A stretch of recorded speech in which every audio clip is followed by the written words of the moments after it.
Okay, we are given parallelogram ABCD, line segment EFG, and diagonal DFB. We need to prove triangle DEF is similar to triangle BGF.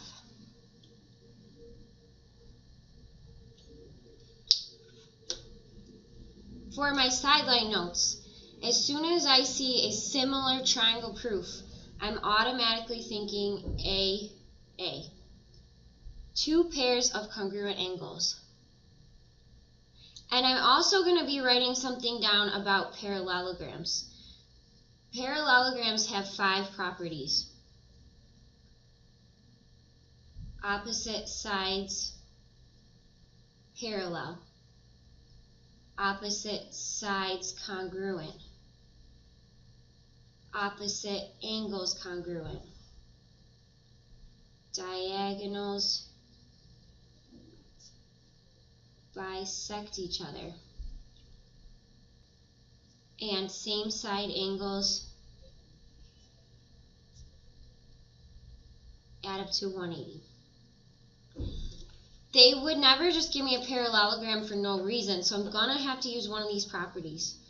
Okay? Then I know I'm going to be writing a 2-column proof here.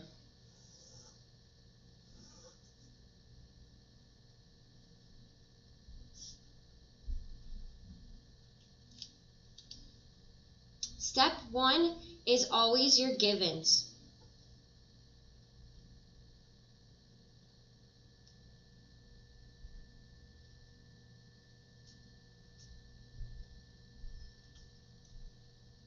Now, I just said given a parallelogram. What can I use from a parallelogram that's going to help me get congruent angles? So what I would use is this one right here. Opposite sides are parallel. Step 2. AD is parallel to segment CB. In a parallelogram, comma, opposite sides are parallel. Why would I use parallel lines? You guys have to remember our theorem about parallel lines. Okay, if you make a zigzag with your pen, parallel lines give you congruent alternate interior angles. Step 3. We can call them angle 1 and angle 2.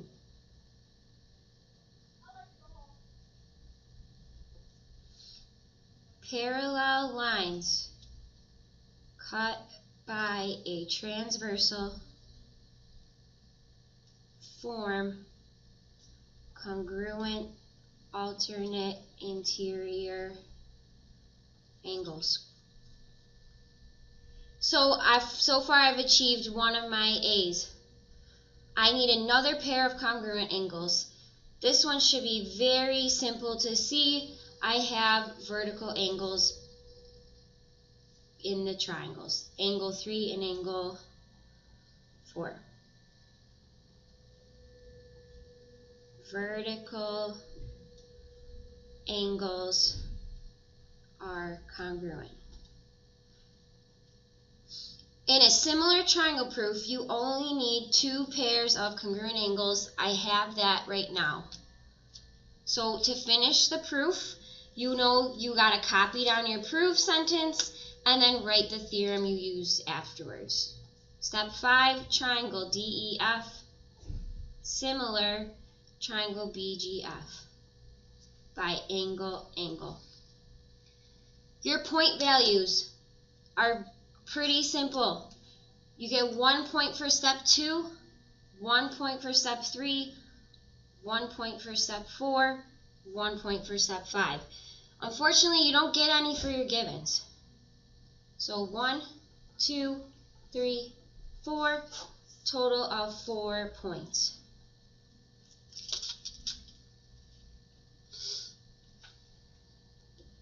Now I'm going to show you the next question that you had to answer today.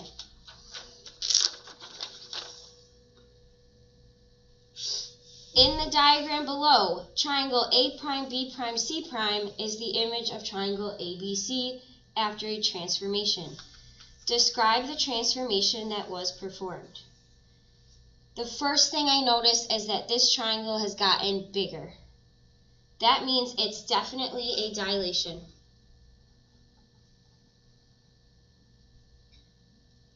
This word right here does not get you anything. If you just say dilation, the rubric says you don't get any points for that. You have to tell me more. Dilations have two things. They have scale factors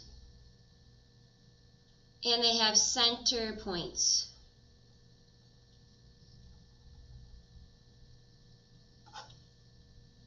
So I need to say a dilation of scale factor something. I need to come up with a scale factor. I'm going to count the side lengths to figure this out. 1, 2, 3, 4, 5, 6. And it enlarged to 1, 2, 3, 4, 5, 6, 7, 8, 11, 12, 13, 14, 15. My scale factor is either 6 over 15 or 15 over 6. Which one of these fractions is greater than 1 is what fraction is going to make this triangle bigger. That would be 15 over 6. A dilation of scale factor 15 over 6. Then you need a center point from point 0, 0. Everything stretched out from the origin here. So you can take your straight edge actually, and you can find the center of dilation by connecting A prime to A, connect B prime to B, connect C prime to C. That's going to give you your center point for the dilation. This right here is worth 2 points. One from your scale factor, one from your origin. Explain why triangle ABC is similar to triangle A prime, B prime, C prime. You have to say kind of what you just did on the last problem. Similar triangles. You have to think about angle, angle. A dilation preserves angle measures.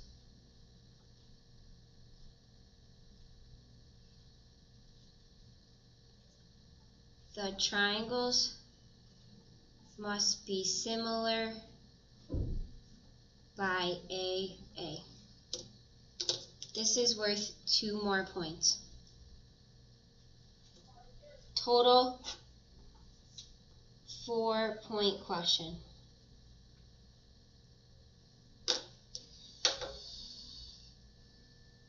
Okay, and then the last question that you had to answer today was about a movie projector. As modeled below, a movie is projected onto a large outdoor screen.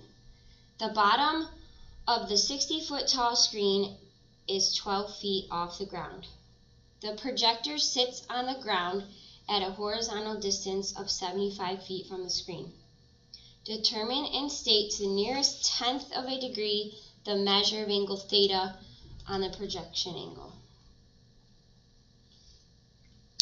Hopefully you guys noticed right away the shape of this diagram. The shape of this diagram is a right triangle. What have we done with right triangles? Solve for missing angle. Okay, you have to put this together and say this is a trig problem. Okay, I would write my SOHCAHTOA at the top.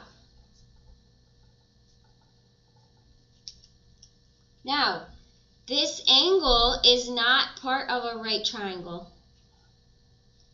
So you have to separate it. You have to do the small triangle and the big triangle, and then find the difference of those angles. Best strategy here is to separate the picture.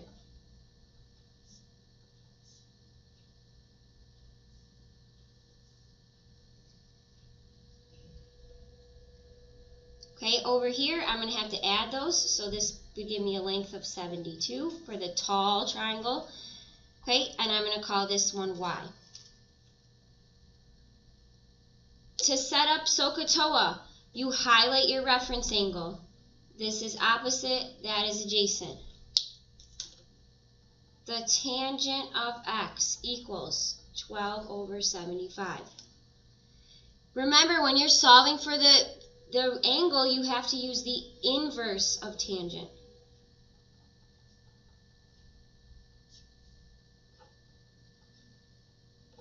So on your calculator, you would do second tangent 12 over 75.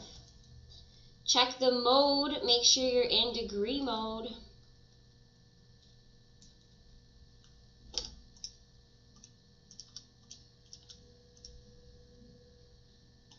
So the smaller angle on the smaller triangle is 9.0903 degrees.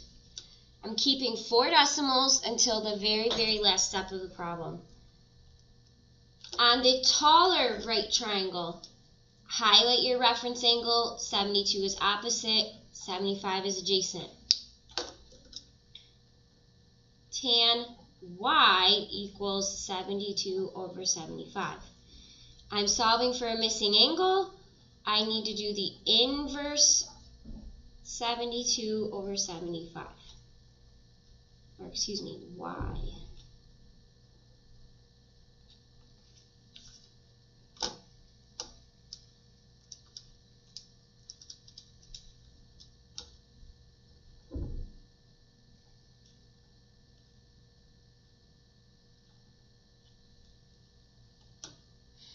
To answer the final question, determine the nearest tenth of a degree, the measure of theta, the projection angle. If I just want to know the measure of theta, I'm going to take my bigger angle and subtract the smaller angle. And at the end, I'm going to round to the nearest tenth.